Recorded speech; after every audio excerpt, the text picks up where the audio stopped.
दोस्तों, ये जाहिल लोग बड़ी गड़बड़ कर देते हैं। इनके बारे में कभी बोलने का मन नहीं करता। मतलब लगता होगा लोगों को कि ये कोई बहुत ही अच्छा विषय है, और सचमुच में ऐसा लगता है कि ऊर्जा का, समय का, सबका व्यय है।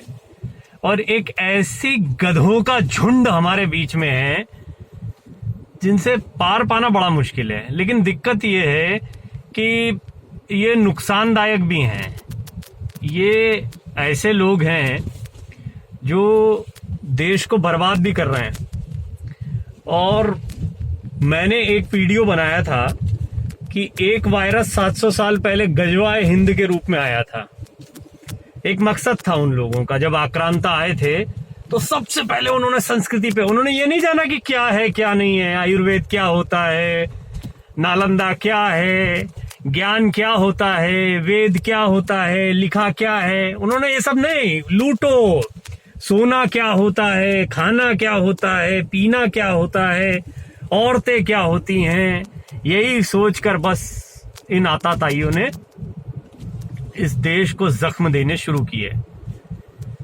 और वो जख्म बहुत लंबे चले। उसमें कुछ तो हम लोगों का अभ्यास ना होना था, कुछ आपसी फूट थी, कुछ कुल मिलाकर बहुत शालीन शब्द जो मुझे अभी समझ में आ रहा वो है कमीनापन उतना नहीं था उस समय भी हिंदुस्तानियों में। और वो जो आताताई आए थे वो इसके उस्ताद थे। उनका तो पूरा जीवन ही जो था वो लोगों को लूटने, पाटने, बेरहमी से कत्ल करने में बीता था। अब सब आए, इनकी एक रणनीति ये भी रही कि बुरी तरह से गुलामी को दिमाग में बैठा दो। इस बुरी तरह से बैठा दो कि इंसान की आने वाली पुश्ते तक गुलाम रहें। कुछ नियम कायदों में बांध दो और उसके बाद में आप जो हैं उसी गुलामी को लेकर घूमते रहें। फिर बाद में हमारे अपने भाई, हमारा अपना खून, हमारा अपना डीएनए, वो भी जो है धीरे धीरे वो भूल गए। कई पुश्तें बीतने के बाद वो धीरे धीरे भूल गए कि हमारी संस्कृति क्या है। और वो जो साजिश थी इतनी पुरानी, 700 साल पुरानी, वो साजिश कामयाब होती दिखी। अंग्रेजों ने भी इसका खूब जमकर फायदा उठाया। वो जानते थे, और वो जानते थे कि जब तक जाहिल नहीं होंगे तब तक राज करना मुश्किल है। देखिए, किसी भी राजा के लिए जाहिलों का होना बहुत जरूरी है। सब समझदार हो जाएंगे तो समस्या हो जाएगी।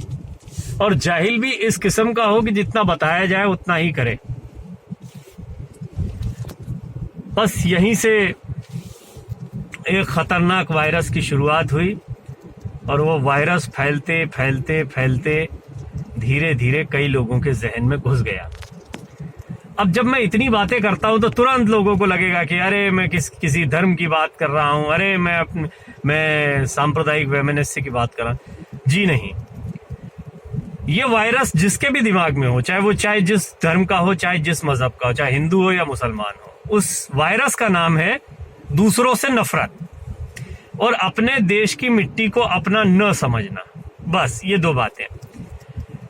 कोई भी करप्शन करता है, अपने देश के नागरिकों को अपना न समझकर उनके खिलाफ कोई भी एक्ट उठाता है, उनके जीवन को खराब करने का कोई भी यत्न करता है, तो वो इसी श्रेणी में आता है, इसी वायरस से ग्रसित है। देशद्रोही मैं उसको कहता हूं। निश्चित तौर पर बहुत बड़ी तादाद है मूर्खों की जो इस देश को अपना ना समझकर किसी और ही संस्कृति को अपना समझते हैं। उन्हें लगता है कि वो इस सब से उपराम है, ये इस सब से उनका कोई लेना देना नहीं है। और संचालित भी होते हैं इक्का दुक्का जाहिलों से ही। वो लोग जिन्हें खुद ही नहीं पता है, अपनी जिंदगी का नहीं पता है, विज्ञान का नहीं पता है, धर्म का नहीं पता है, परंपरा का नहीं पता है, इतिहास का नहीं पता है, ऐसे जाहिलों के पीछे बैठे हैं। पता नहीं क्या उन्होंने पढ़ रखा है, क्या इनको पढ़ा रखा है। हे प्रभु, आज मन में बहुत गुस्सा है। मेरे अपने परिवार के लोग कहते हैं कि भाई तुम इतना उग्र क्यों हो जा रहे हो, क्यों बोल रहे हो। मुझे समझ नहीं आता कि आखिर कब इस चीज का समाधान होगा, कब हम लोग इससे ऊपर उठ पाएंगे। ये एक बहुत ही महत्वपूर्ण, ये देखिए रात में पुलिसकर्मी जो हैं वो यहां पर इस तरह से, आप लोगों को सैल्यूट है सबसे पहले तो। ये देखिए इनके भी बीवी बच्चे होते हैं, लेकिन ये आपकी सुरक्षा के लिए हैं। और वहां हम देख रहे हैं कि किस तरह से मुरादाबाद और दूसरी जगहों पर इन पर पत्थर बरसाए जा रहे हैं, जो कि एक बहुत ही घटिया हरकत है और मैं ऐसी घटिया हरकत की निंदा करता हूं। तो डॉक्टर, पुलिसकर्मी, ये इनका, और कौन से मजहब का नहीं होगा इसमें, कौन से मजहब का नहीं होगा। हर मजहब का पुलिसकर्मी मिलेगा, हर मजहब का डॉक्टर मिलेगा, हर मजहब के काम करने वाले मिलेंगे। इनका धर्म है खुदा का धर्म, ये मानवता की सेवा कर रहे हैं। और वो जो जाहिल है ना, कोई कपड़ा लत्ता पहन लिया, कुछ का कुछ कर लिया और उसके बाद खुद को धार्मिक समझ रहे हैं, बहुत ही घटिया है ऐसे लोग।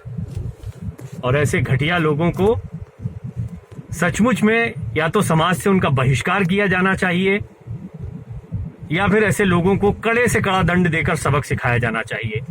इन लोगों को जो पोषित करते हैं, इन लोगों का जो विरोध नहीं करते हैं, ऐसे राजनीति के भूखे लोगों को भी बराबर का दोषी और पापी मानकर कटघरे में खड़ा किया जाना चाहिए।